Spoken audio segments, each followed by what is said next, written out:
Boumedienne cumule les fonctions de président du Conseil et de ministre de la Défense, car il sait que l'armée est la véritable détentrice du pouvoir en Algérie, une armée qui sera de mieux en mieux structurée et équipée. Après le coup d'État, le style a changé, mais pas les orientations de politique étrangère. La flamboyance de Ben Bella fait place à la sobriété de Boumedienne. Alger reste fidèle au principe de soutien inconditionnel aux exilés et militants venus de tous les continents. Même les petites organisations comme le Mouvement pour l'autodétermination et l'indépendance de l'archipel des îles Canaries sont aidées par Boumedienne. Le mouvement d'Antonio Cubio mène une campagne internationale contre la domination espagnole du régime franquiste sur les îles Canaries. Sous Boumedienne, Alger continue à être la capitale des révolutionnaires de toutes obédiences. Avant, Moscou était le centre de tous les mouvements révolutionnaires à l'époque. Maintenant, c'est devenu... Enfin, vous savez, il y a un déplacement du centre de gravité. Oui, des centres de gravité révolutionnaires vers le tiers-monde.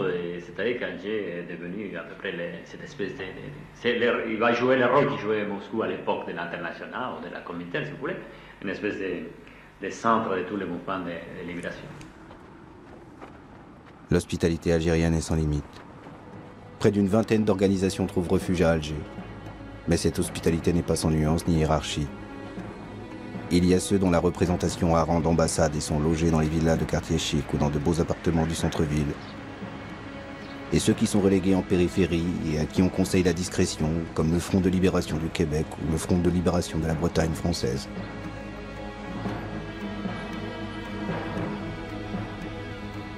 Oscar Montero est le représentant à Alger du Front de libération du Mozambique. Sa délégation compte une dizaine de personnes, entièrement prises en charge par le gouvernement algérien.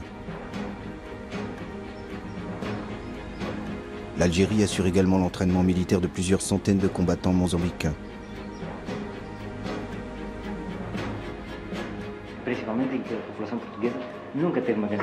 Oscar Montero s'active beaucoup pour le rayonnement international de son organisation. Mais c'est la solidarité avec les autres mouvements de libération qui luttent contre l'empire colonial portugais qui lui paraît essentiel. Il sait que leurs combats sont liés et que la victoire de l'un servira les autres dans la guerre menée contre l'armée portugaise.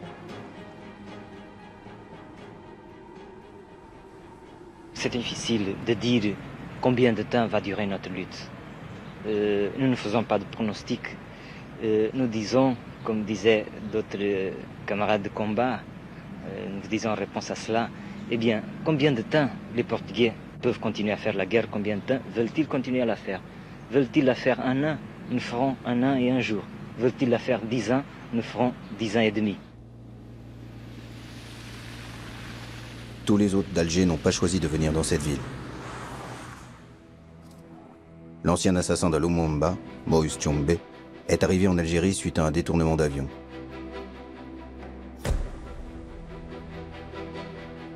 En cette année 1967, Moïse Tchombe était en exil en Espagne. C'est lors d'un voyage que son avion est détourné vers Alger par une de ses relations d'affaires. 2 ans auparavant, Moïse Tchombe avait été destitué de son poste de Premier ministre et condamné à mort par contumace par celui qui est devenu le maître absolu du Congo-Kinshasa, Joseph Désiré Mobutu. Mobutu, probable commanditaire du détournement d'avion avec l'aide de la CIA, envoie une délégation à Alger pour demander à Boumedienne l'extradition de Tchombe. Boumedienne tergiverse et finalement refuse. Nous avons parlé de crimes contre l'humanité africaine. Ce qu'il a fait au Congo, les intérêts qu'il a servis là-bas, l'assassinat de Lumumba et d'autres patriotes congolais font que nous le considérons comme quelqu'un qui relève de la justice de son peuple, certes, mais également de la justice de toute l'Afrique et de tout le monde progressiste.